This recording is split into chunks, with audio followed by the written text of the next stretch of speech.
Ito yung pang-anim na rebar cage, hindi pa nasisiksik. Ayan o, Grand Apex na yung contractor na gumagawa dito. Ito yung last, pang-pito, tapos dito na po yung baba niyan. Ito yung kanal ngayon dito na ginawa nila.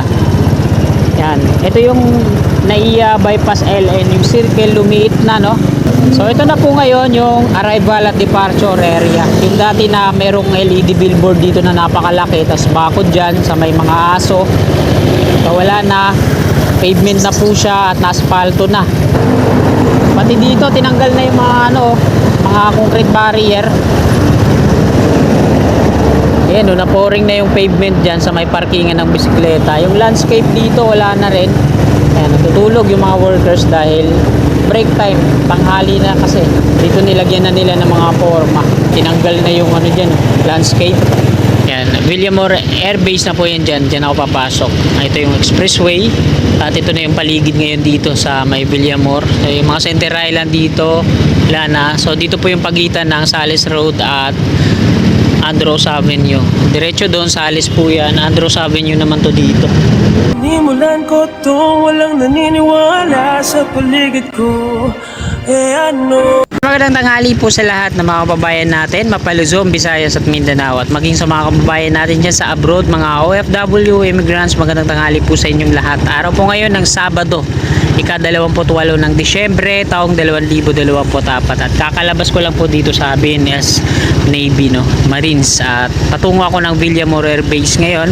Habang po ito ng Loton Avenue, at magtutungo tayo sa may NAIA Terminal 3 bypass LN, at kukuha tayo ng update. Tingnan natin kung ano na yung latest na progreso ngayon doon. Dahil patungo din naman ako ng Villamor, so daanan po natin. So tara, let's go!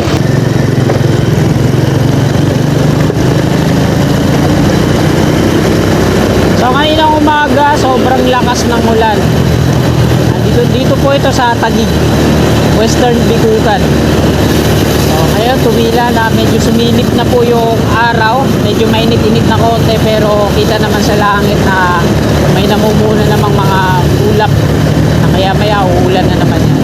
So ito yung pakanan, Sino Roses Avenue po yan, patungo dito sa bagong Senate Building. Gate 3 Plaza, kaliwa. Yan, abati daw. So naka-red light pa, pero may signal naman sa enforcer na umabati daw. Skyway Stage 1 dyan sa unahan, mga pakanan, patungong Skyway Stage 2 sa may Buendia. Pakaliwa naman, patungong Bikutan, FTI.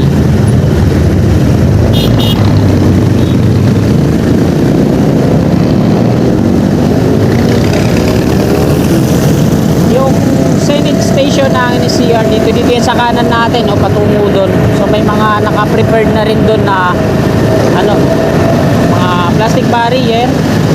Hindi na po yan dito sa Nicol Station sa kaliwa natin. Dito sa circle sa kanan, harapan ng Villamor Golf Course, talagang binubungkal na rin yung landscape dyan sa gilid.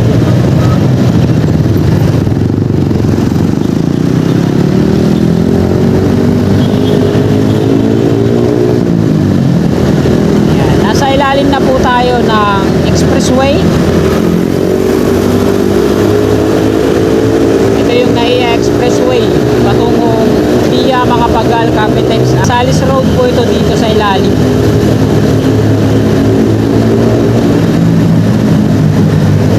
Dito sa may plastic barrier, malalim yan dito. Malalim na yung manhole. Pag na daan kayo dyan, talaga para kayong tatalon.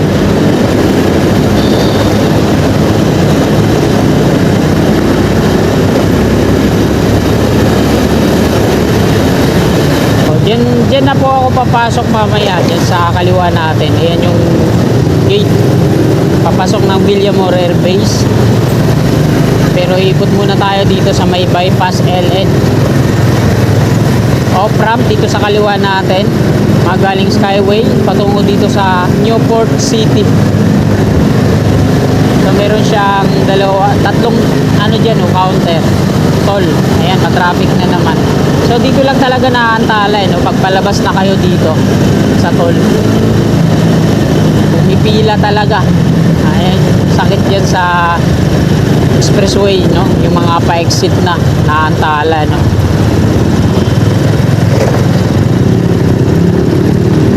Newport City.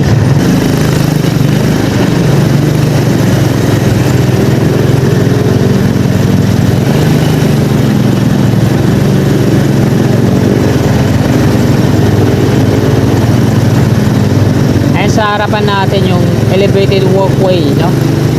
Tinatawag din nilang runway, footbridge. Tawiran mula dito sa kanan patungo dito sa arrival at departure area. Dito yung entrance niya sa may McDo. Kaya papasok kayo dyan.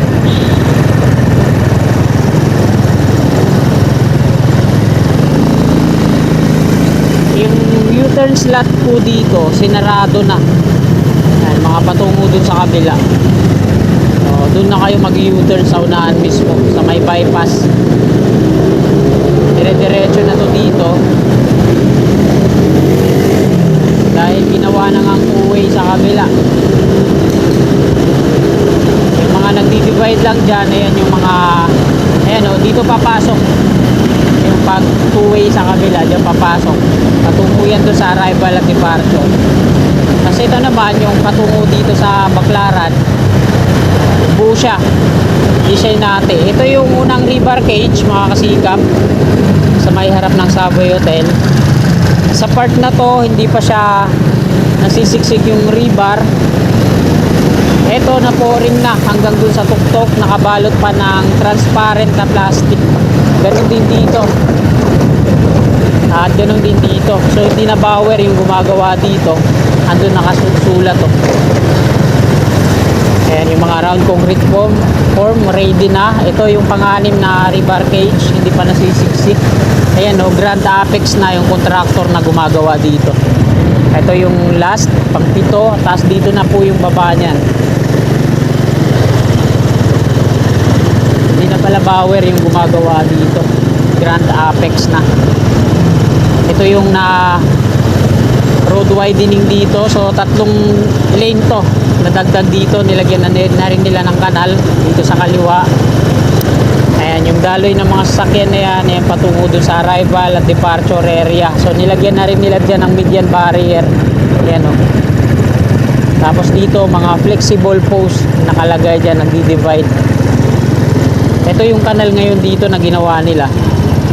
Yan. Ito yung NAIA bypass LN, yung circle lumiit na, no?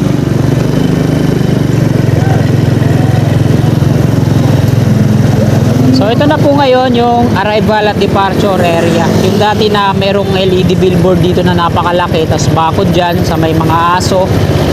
So wala na, pavement na po siya at na-asphalto na. Ayan naman yung on-ramp patungo dun sa arrival at departure. Elevated po siya. Dun mismo sa harapan, yung mga may dalang sasakyan, mga nakasakay ng taxi, dun mismo yan sa harapan pumaparada. Meron din dito sa baba. At ayan nga, na widening na yan at nadadaanan na rin. So mabilis lang nilang ginawa. Yung mga heavy equipment po ng Buildswell dito, ayan sa harapan. Tapos mga gabundok na lupa doon. Yung NAIA Terminal 4 at 2 at 1 ay ginagawa din, no? So sakop pa yan dito sa NAIA Terminal 3 yung paggawa doon. At doon nga sa 1, minahukay po doon na bomba, no? Yung pinakita ko sa last vlog ko na napakalaki. So may katagalan na yung bomba na nahukay doon at napakalaki din.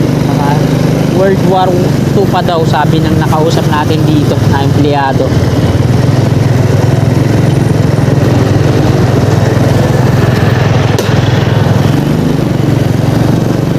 So ito na yung latest na progress ngayon dito mga kasikap. Ginawa ng parking dito. Ayan, at bumaha dyan, no?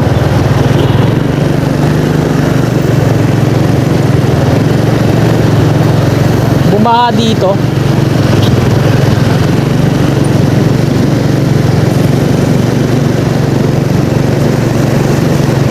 Pati yung center island dito wala na rin. At ito na nga yung ginawa nilang two-way sa part na to. Tapos dito din sa kanan yung ginawa nilang yung bakod to dito dati, pinalawak. Buildswell din yung gumawa dyan. Maliban dito sa kaliwa, Grand Apex na, no? So hanggang dito lang naman. Di naman gaano ka mahaba yung ginawang two-way nila. Diyan papasok sa, sinarado nila yung U-turn slot dun sa unahan. Tapos ginawa nilang pasukan naman dyan. Ito na yung NAIA Terminal 3, Ninoy Aquino International Airport. Dito sa baba, halos lahat wala na, yung mga center island. Tingnan lang natin yung sidewalk dito sa kanan natin. Baka nga kalaunan gigibayin din to, gagawing pavement. Dito sa harapan ng NAIA Terminal 3, so wala pang sinyales yung construction ng NAIA station ng Metro Manila Subway. Wala pang senyales, di pa nag-umpisa. Dito kasi sa harapan yan sa may parking. Ito lang naman yung parking, di naman po pwede dun yung elevated na parking sa taas. Ayan o, pati nga dito makakasikap sa parkingan ng bisikleta. Pati dito tinanggal na yung mga mga concrete barrier. Ayan o, na-pouring na yung pavement dyan sa may parkingan ng bisikleta. Yung landscape dito wala na rin.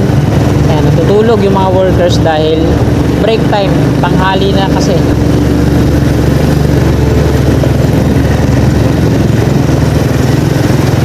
SMC Infrastructure. Ayan, ganun din yung ginawa nila dito.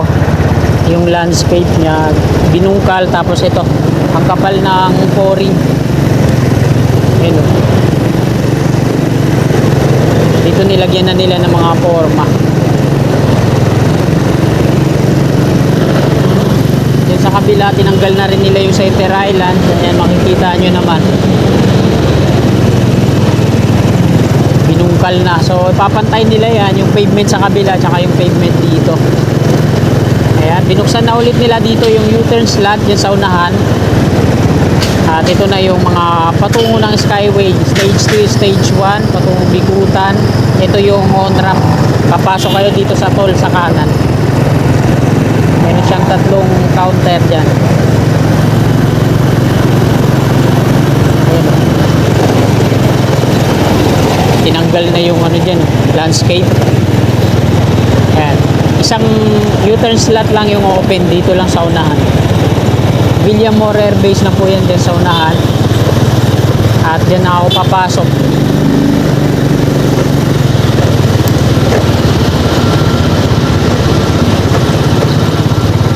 Ayan. So magsusuot muna ako ng aking reflectorized vest. Ito yung PAF Aerospace Museum. So yung nilagay nilang jet kung sa may Barangay 183, galing yan dito.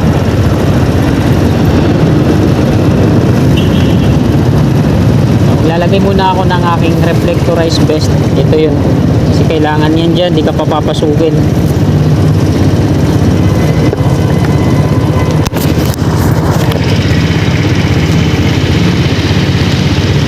Villamor Air Base na po yan dyan. Dyan ako papasok. Ito yung expressway. At ito na yung paligid ngayon dito sa may Villamor. So, yung mga center island dito, wala na. So dito po yung pagitan ng Sales Road at Andros Avenue. Diretso doon Sales po yan. Andros Avenue naman to dito. Ayan. So hanggang dito na lang mga kasikap. Magandang tanghali po sa lahat. Sana bago nyo lisanin itong video na to, pakilike na lang po sa mga kasikap naman natin na naabot at hindi pa nakakapag-subscribe sa aking munting YouTube channel. Ayan, i-click lang natin subscribe dyan sa baba sa gawing kanan yung katabi niyang bell. I-bell po natin para always updated tayo sa aking mga bago pang i-upload yan. Papalo din po ng aking Facebook account. Ito yung Junior Molo at ang aking FB page, Kasikap Motovlog. Ayan. Maraming salamat. God bless po sa ating lahat.